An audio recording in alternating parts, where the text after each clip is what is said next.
지난주에 본 대로 바울과 바나바는 예루살렘 교회 회중 앞에서 이렇게 선교 보고를 했습니다. 차별받았던 베니게와 사마리아의 교회들은 크게 정말 메가로 기뻐했다고 했죠. 그런데 이 바리새인들은 막 크게 또 싫어했죠. 바리새파 중에 믿는 어떤 사람들이 원어에 보면 막 부정각오로 벌떡 일어났대요. 그래서 이방인들도 할례를 받고 모세 율법을 지키라 명하는 것이 마땅하다며 들어볼 것도 없다며 바울의 선교 보고에 찬물을 끼얹었습니다. 바울은 안디옥 교회에 내려온 유대인은 예루살렘 교회 지시도 없이 내려왔다니 그럴 수도 있겠다 싶어서 예루살렘 교회의 지도를 받고자 이제 올라왔는데, 모교회의 회의에서는 할례만 아니라 모세의 법도 지켜야 한다고 혹 때려다 혹을 하나 더 붙인 아주 강경기류가 막 내뿜어졌어요. 그래서 이 일어나가 그 원어에는 이 구절의 첫 단어로 나와서 막 긴장감을 이제 이렇게 조성을 합니다. 이 사람들, 이 유대인들도 바리새파 중에도 유대교에서 기독교로 개종해서 믿는 사람들이거든요. 근데 이 사람들이 이러는 거예요. 그러니 선교사들이 보고하는 놀라운 사역과 바리새파 신자들의 그럴듯한 주장이 그냥 충돌하고 있습니다. 지금도 뭔가 항상 의논을 하지만 한쪽은 맞았고 한쪽은 틀렸을 텐데 모르죠, 우리들은. 바울의 마음이 얼마나 기막혔을까요? 그래서 6절에 사도와 장로들이 이 일을 의논하러 모였답니다. 그래서 의논에도 죽이는 의논이 있고 살리는 의논이 있습니다. 대제사장과 바리새인처럼 예수님을 죽이려고 모여서 의논할 수도 있고, 예루살렘 교회 사도들과 장로들처럼 성도를 살리는 의논을 할 수도 있습니다. 교회를 살리고 가정을 살리고 사람을 살리는 의논이 성령의 의논입니다. 안디옥과 마찬가지로 예루살렘 교회에서도 그들은 이 문제를 자신들을 대표하는 영적 지도자인 사도들과 장로들에게 이제 맡깁니다. 물었어요. 왜냐하면 자기들이 도저히 결정할 수 없음을 인정했습니다. 그래서 모여서 뭘 했나요? 7절 앞에 보니까 많은 변론을 했다고 합니다. 앞서 2절에서 그 안디옥 교회에서도 적지 아니한 다툼과 변론을 벌였다고 했잖아요. 그러니까 이제 같은 변론이 예루살렘에서도 바울에 찬성하는 사람들과 이 바리새파에 찬성하는 사람들 사이에 이제 변론이 일어난 거죠. 자, 바울의 주장과 유대주의자들의 생각이 얼마나 다릅니까? 할례주의자들의 생각이 사실 얼마나 잘못됐습니까? 그들의 편협함과 어리석음과 복음에 대한 몰리를 보고 있으면 사실 우라통이 막 터지지 않습니까? 근데 그들의 주장은 너무나 복음을 변질시키는 위험한 것이었어요. 그런데 이 예루살렘 회의에서 그 사도들과 장로들 사이에 이게 파가 갈라졌잖아요. 그런데 비난하는 분위기가 없는 거예요. 말을 제지하는 법도 없어요. 또 인격적 모욕을 주는 이도 없었어요. 그들은 자유로운 분위기에서 충분히 말을 할 수 있었습니다. 변론은 자기 말로 이기려는 싸움이 아니라 가짜를 버리고 진짜를 찾기 위해 상대와 진지하게 치열하게 의논하는 것을 말합니다. 그래서 말싸움과 달리 승리가 목적이 아니라 진리가 목적입니다. 승리를 목적으로 싸우면 사람을 살릴 수 없어요. 그러나 성령의 의논은 진리가 목적이므로 그 진리가 결국 사람을 살립니다. 근데 시간이 걸리고 인내를 해야죠. 목적이 진리에 있으니 서로 잘 물을 뿐만 아니라 잘 듣습니다. 그러니까 결혼도 목적이 진리에 있는 사람들끼리 해야 되고, 교회도 그런 사람들끼리 모이면 너무나 잘 묻고 잘 듣는 거예요. 사도들과 장로들이 서로 잘 들으려 했으니 이제 많은 변론이 있었겠죠. 서로 잘 듣고 잘 물으니까요. 각자 자기 주장만 하고 듣지 않았다면 변론은 금세 끝났을 것입니다. 물론 답도 찾을 수 없었겠죠. 기분만 상했겠죠. 적어도 듣는 마음을 가졌기에 많은 변론을 거쳐서 진리에 도달할 수 있었습니다. 적용해 보세요. 여러분은 사람을 살리는 의논을 합니까? 죽이는 의논을 합니까? 직장과 가정과 목장에서 말이죠. 그리고 잘 듣습니까? 지시하고 명령합니까? 자, 어떻게 살리는 의논이 될 수 있죠? 두 번째는 성령의 의논을 하려면 형제의식이 있어야 합니다. 다시 7절이에요. 많은 변론이 있은 후에 베드로가 일어나 말하되 형제들아 너희도 알거니와 하나님이 이방인들로 내 입에서 복음의 말씀을 들어 믿게 하시려고 오래전부터 너희 가운데서 나를 택하시고 이제 많은 변론이 끝난 후에 베드로가 비로소 일어나 자기 말을 합니다. 6세기에 기록된 사본에는 베드로가 성령으로 일어나 말하되라고 했는데, 여러분들 이렇게 성령으로 벌떡 일어나는 거 말고 이렇게 성령으로 일어나는 게 너무 중요합니다. 그래서 성령으로 일어나 처음으로 한 말이 뭔가 하면은 형제들아. 어떻게 이렇게 싸우면서 형제들아 그렇게 부를 수가 있겠습니까? 베드로는 바리새인들도 바울도 모두 주님이 핏값을 치르시고 죽어주신 형제들이라는 거죠. 그러니까 서로에 대한 감정이 나쁠 수도 있고 갈등도 있을 수 있지만 기본적으로는 모두 함께 예수 그리스도의 형제라는 거죠. 그러면 이제 우리가 여기서 또 구속사를 생각해 보는 거예요. 그럼 베드로는 워낙 훌륭하고 수석 사도라서 이렇게 오래 잘 듣고 그래서 훌륭한 걸 도출해냈다. 이러면 얼마나 좋겠어요. 근데 우리는 베드로 같지 못하지 않아요? 그럼 베드로가 믿음이 워낙 훌륭해서 이렇게 형제들아 그러고 얘기를 했겠습니까? 이제 우리가 사도행전 읽어왔잖아요. 얼마 전에 지금 15장에 12장 읽었어요. 곡에 갇혔는데 간절히 기도한 성도들이 베드로가 글쎄 막상 나왔다고 하니까 미쳤다고 그러는 거예요. 그리고 감옥 문은 열렸는데 교회 문이 그러니까 안 열렸어요. 그러니까 이때 촛대를 옮기실 수밖에 없다고 했습니다. 그래서 바로 13장에 안디옥 교회가 나오고 여기에 바울의 체험 플러스 구속사의 믿음 시대로 촛대를 옮기십니다. 한번 촛대가 옮겨지면 참 그 사역은 다시 회복하기가 참 어렵더라고요. 그 후로 베드로가 사라졌어요. 근데 갈라디아서에 보면 2장에서 안디옥에 잠깐 나타났습니다. 이때가 언젠가 하면은 2차 전도 여행을 떠나기 전 바로 예루살렘 총회 전후로 봅니다. 그래서 11절부터 14절까지 보면 게바가 안디옥에 이르렀을 때 책망받을 일이 있기로 내가 그를 대면하여 책망하였노라. 게바는 베드로고 바울이 책망했다는 거예요.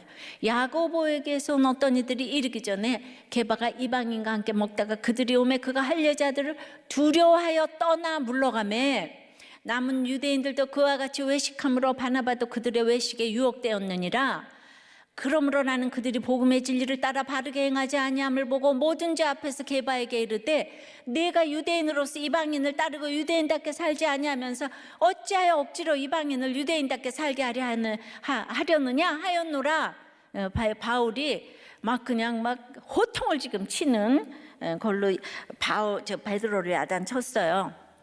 자, 베드로가 이방인들과 한 식탁에서 먹다가 야고보에게서 온 예루살렘으로부터 온 유대인들이 오자 그들의 비난을 두려워하여 그 자리를 피하였고 그로 인하여 그 자리에 있던 다른 유대인 게다가 바나바까지도 외식적인 행동을 하게 된 거예요. 그래서 바울이 베드로가 복음의 진리에 근거하여 일관되게 행하지 아니하고 상황에 따라 이중적으로 행동한 데 대하여 책망을 하였던 것입니다. 고넬료 사건을 겪은 베드로가 여전히 율법과 할례에 대해 자유롭지 못하고 두려워하여서 외식을 했던 것입니다. 이렇게 유대인들의 선민 사상은 생각보다 너무 이제 깊었어요. 자, 안디옥에서는 잘 가르쳤지만 갈라디아 교회는 지금 루스드라, 더베, 이고니온, 이 교회들은 바울이 개척한 교회입니다. 그런데 바울이 떠나자마자 이단에 빠졌어요. 그래서 갈라디아서 3장 1절에 어리석도다, 갈라디아 사람들아, 예수 그리스도께서 십자가에 못 박히신 것이 너희 눈앞에 밝히 보이거늘 누가 너희를 꾀더냐. 또 3절에는 너희가 이같이 어리석으냐, 성령으로 시작하였다가 이제는 육체로 마치겠느냐, 하면서 통렬하게 갈라디아서를 썼습니다. 이게 총회 이전이든지 이후든지 베드로가 외식한 것은 그러므로 바울에게로 촛불을 옮길 만한 일이었습니다. 그러나 베드로가 훌륭한 것은 이때의 사건을 권위 도전으로 보지 않고 이 책망을 잘 들었다는 거예요. 그래서 수제자 맞습니다. 그리고 베드로 최후의 장렬한 변론을 하고 다시는 등장하지 않아요. 여러분은 오늘 베드로 최후의 변론을 보고 듣고 계십니다. 그래서 이 베드로가 꺼낸 첫 마디가 형제들아, 이 얘기는 내가 너희와 다를 게 하나도 없다. 그야말로 별 인생이 없다. 나에게도 고정관념이 뼛속 깊이 박혀 있었다. 고넬료가 이방인으로 성령 받는 것을 보았는데도 여전히 그 유대인 앞에서 이방인과 밥 먹다가 두려워서 도망갔다는 것이에요. 여기서 두려워하여 떠나 물러가매가 그 미완료로 계속 그게 이제 반복되었다는 거예요. 그 당시에 지금. 그러니 당신들이 지금 할례 율법 외치는데 나도 당신들하고 똑같았다. 그러니까 나도 그랬다. 이렇게 베드로가 지금 간증하면서 형제들아, 나도 그랬다.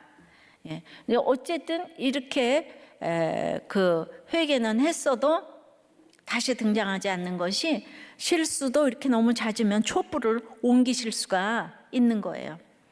그래서 이어지는 베드로의 말은 형제들아, 너희도 알거니와, 내가 알거니와가 아니에요. 너희도 알거니와.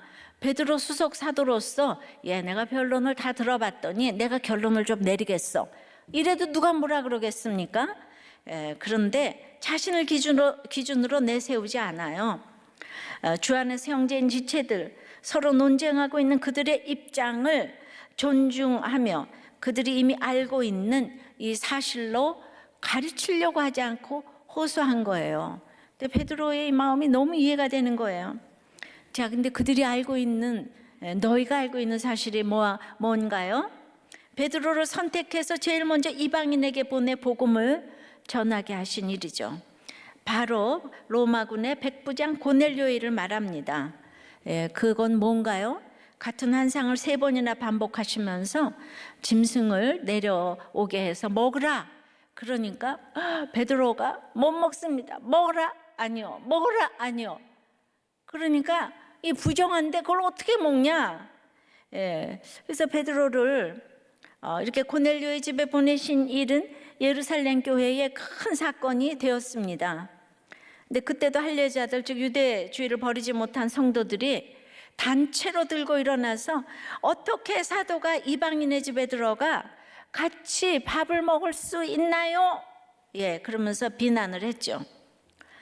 그때 베드로는 그 있었던 일 3번 먹어라 아니요 뭐 이러면서 이런 일 모든 일을 차례대로 자세히 설명을 해서 성령의 설득으로 이해를 시켜야만 했습니다.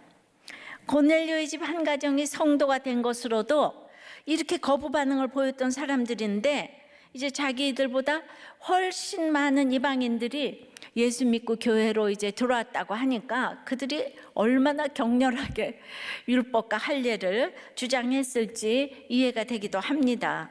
이게 기득권하고 연결이 다 되는 거죠. 그러니까 여기가 지금 일반 성도도 아니고 사도와 장로들임인데도 여전히 이렇게 율법을 앞세우고 있던 사람들이 이제 있었던 거예요. 그렇지만은 베드로는 그들을, 믿음이 약한 그들을 정죄하지 않고 과거 고넬료 사건 때 이미 받아들인 이방인의 구원을 상기시킵니다. 그러니까 내가 당한 게 얼마나 능력인지 몰라요. 의논할 때도 마찬가지입니다. 나는 옳고 당신은 틀렸다. 뭐 그런 일이 선악 까먹고 죄가 들어와서 인간들이 하는 일은 맨날 나는 옳고 너는 그러고 해요. 예. 그래서 그런 마음을 아무리 의논해도 살리는 답을 찾아낼 수가 없습니다. 하지만 나도 당신과 같았다. 나 당신하고 똑같아. 뭐 바람 폈어, 망했어, 아이가 속 썩여. 그러면서 간증을 하며 주 안에서 한 형제 의식을 가질 때 성령의 의논이 돼서 구원으로 인도되는 거예요. 예, 이 중등부의 한 학생은 조두순을 다 무서워하고 막 그 집을 어떻게 해야 된다 그러지만은 자기는 그것이 옳다고 생각이 안 된다고. 예, 중등부 화이팅. 맞습니다. 구원이 전적으로 주님 몫이라면 주 안에서 한 형제가 될 수 있고 어떤 범죄자도 형제가 될 수 있는 것이죠.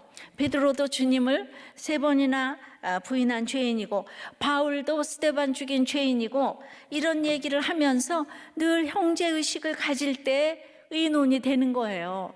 맞아요. 우리는 모두 이 지구상 어떤 사람도 한 형제인 거예요. 예, 우린 다 같이 주님이 피로 값주고 살려주신 형제예요. 그러니까 무엇이든지 아시타비, 나는 옳고 너는 그러다 하면 집은 집이고 교회고 나라고 살리는 의논이 되지를 않습니다.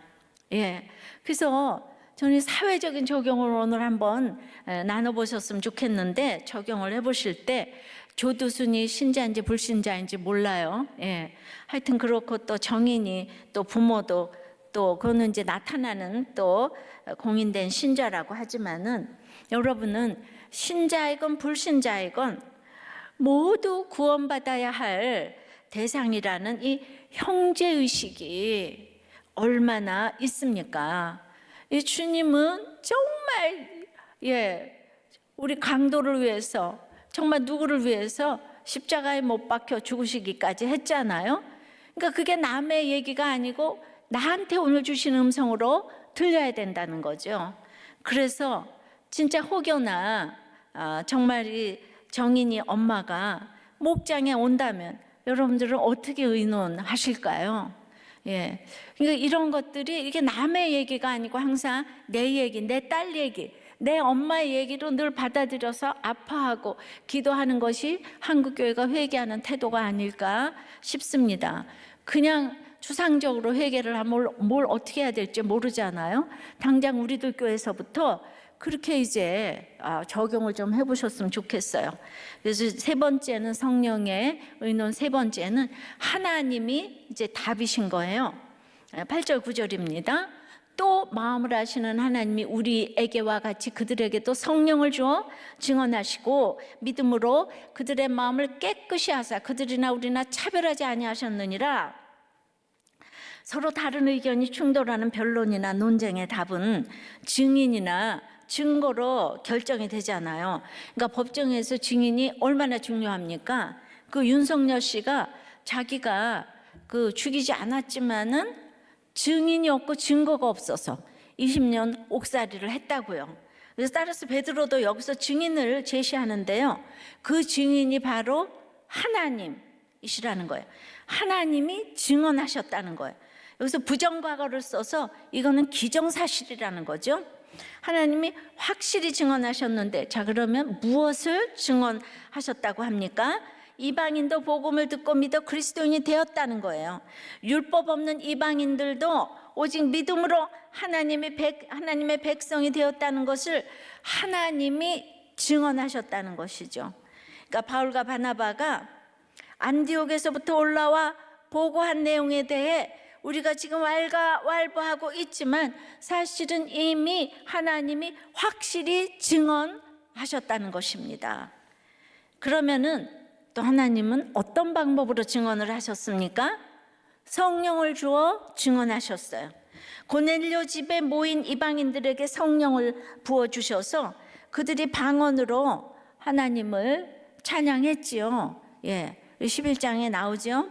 오순절 성령 강림과 똑같은 일이 이방인의 집에서도 똑같이 일어났다는 것입니다. 할례파든 바리새파든 율법주의자든 그들의 이론으로 절대 반박할 수 없는 가장 확실한 성령의 증거로 하나님이 증언하신 일이라는 거예요. 이렇게 증언하신 하나님은 어떤 분입니까?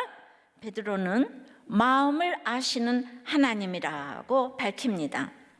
이것은 이방인과 율법의 문제에서 하나님과 사람의 관점이 근본적으로 이제 다른 것을 얘기하죠. 사람은 외모를 보나 하나님은 마음을 아신다고 그러잖아요. 사람의 속마음을 보시기에 겉으로 율법을 지키는 척하는 것이, 겸손한 척, 믿음 있는 척, 이게 통하지 않는다는 거예요. 어떻게 우리들 교회 주제가 할까요? 척척척. 자, 10절입니다.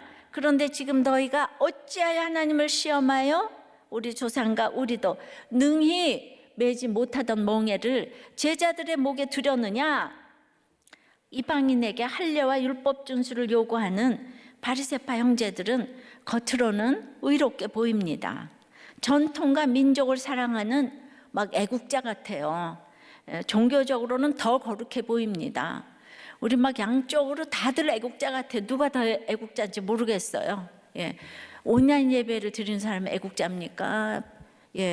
대면 예배 서로가 이제 다 애국자입니다.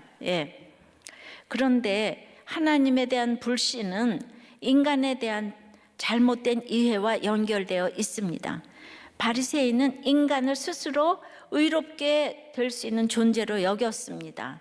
그래서 그들에겐 율법 준수가 인간이 능히 질 수 있는 멍에인 거예요. 그들에게 율법의 멍에는 수치나 고난이 아니라 특권이자 자랑이었어요. 육법전서 보듯이 성경을 좔좔좔 외우는 거예요. 나는 할 수 있다라는 자기 확신이 충만합니다. 신명기 6장도 율법을 미간에 문설주에 그거 다 해놓고는 나는 이제 모든 거 할 수 있다. 인생의 답을 자기가 가지고 있으니까 교회를 다니지만 굳이 답을 하나님께 구할 필요가 없는 것이죠. 하나님을 믿을 이유도 없어요. 그들은 여기서 태양까지 걸어갈 수가 있다고 생각하는 것과 마찬가지예요. 실패를 경험해 보지 않으면 또 그런 소리를 하겠죠. 그러나 바울이나 베드로는 인간이 절대 스스로 구원할 수 없는 존재임을 압니다. 그러니 그들은 율법을 우리 조상과 우리도 능히 매지 못하던 멍에로 봅니다. 나는 할 수 없다는 인식이 분명해요. 자기 안에 답이 있을 수 없음을 봅니다. 주제 파악이 되는 것이죠. 그러니 하나님을 의지합니다. 하나님께 답을 구해야 하는 것이고 하나님이 답이심을 고백하게 됩니다. 그러니 나는 할 수 있다가 얼마나 불신앙의 말인 것을 아시겠죠? 물론 주 안에서는 주님이 하시니까 할 수 있습니다. 근데 이걸 여러분들이 분별을 잘 못하더라고요. 율법은 지키라고 주신 것이 아니라 죄를 알라고 주시는 거예요. 죄를 죄되게 하기 위해 주신 것이 율법이에요. 그래서 율법을 주시고 성경을 주시고 그걸 지키기 위한 613가지 또 율법이 또 있잖아요. 인간은 절대 그거 못 지켜요. 지킬 수 없는 율법을 지켜야 구원받는다고 너희도 못 지키는 것을 지키라고 하는 것은 하나님을 시험하는 것이라는 것입니다. 할례는 마음에 하는 거예요. 예레미야 9장 25절 6절을 보면 여호와의 말씀이니라 보라 날이 이르면 할례 받은 자와 할례 받지 못한 자를 내가 다 벌하리니 곧 애국과 유다와 에돔과 암몬 자손과 모압과 및 광야에 살면서 살적을 깎은 자들에게라. 무릇 모든 민족은 할례를 받지 못하였고 이스라엘은 마음의 할례를 받지 못하였느니라 하셨느니라. 그러니까 이 무슨 뜻입니까? 겉으로 아무리 할례를 받아도 마음의 할례를 받지 않으면 이 마음이 하나님 보시기에 깨끗지 못하면 할례를 받거나 안 받거나 하나님의 심판을 피할 수 없다는 말씀입니다. 베드로의 이 변론을 잘 들으세요. 나도 못 지면서 다른 사람에게 그것만 지키면 네가 구원받는다. 이런 건 무슨 이해가 있을까요? 우리는 씻을 수 없는 죄를 졌어요. 사람들에게 나서기도 싫어요. 근데 그 사람을 용서하기도 싫어요. 그런데 생각만 하면 상처가 올라와요. 쓴뿌리가 올라와요. 그런데 절대로 용서는 못하겠어요. 이럴 때 금식만 하면, 할례만 받으면 내 죄와 상관없이 너 혼자 구원받는다. 이거 얼마나 매력 있습니까? 상처와 쓴뿌리를 다 귀신이라 그러고 다 귀신만 내쫓으면 된다고 하고, 그러니까 막 너무 열심히, 그것도 그러니까 결국은 애고운 거죠. 이기적인 거죠. 나를 위한 것이죠, 그것이. 그러니까 그 열심이, 이단의 열심이 진짜 무섭습니다. 그 열심이 그냥 이 모든 구원을 삼켜버려요. 그래가지고 특징이 원칙을 안 지킵니다. 이번에 신천지에서도 보듯이. 그리고 내 병만 낫는다면 물불을 안 가리는 거예요. 하지만 이런 얘기를 유대인들하고 아무리 이렇게 변론을 벌여도 정말 정반대 현상이 나타나는 거예요.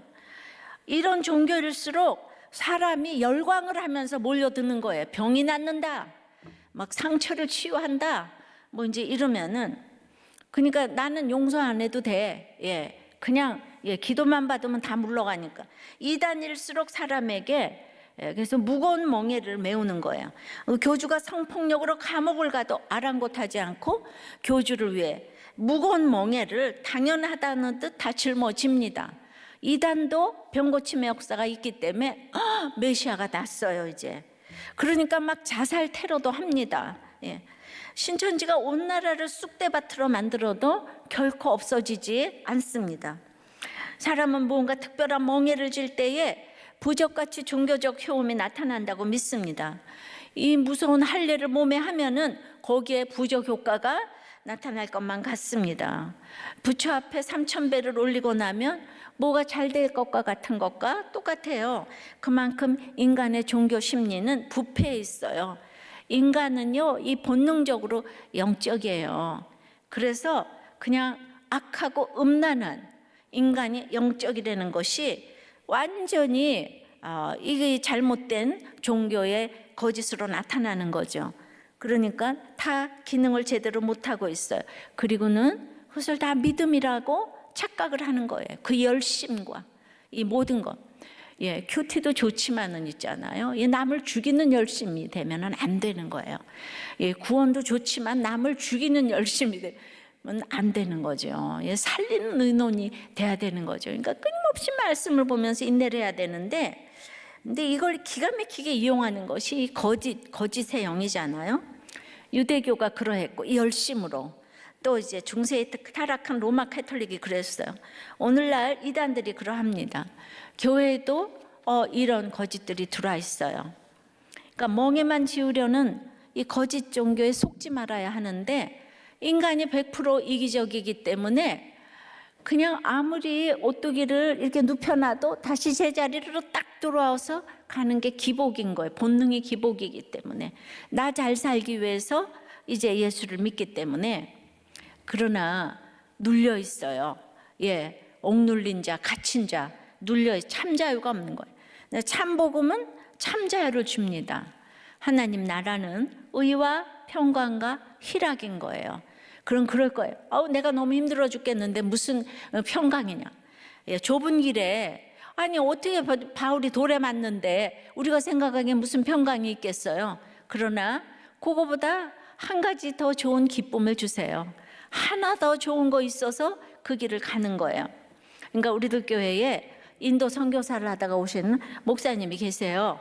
근데 할례를 강조하면서 500km를 달려온 유대인의 모습을 이제 지난주 설교 때 이제 들으면서 제게 하시는 말씀이라고 이제 생각을 했습니다. 말씀의 해석이 없는 열심이 얼마나 무서운지를 봅니다.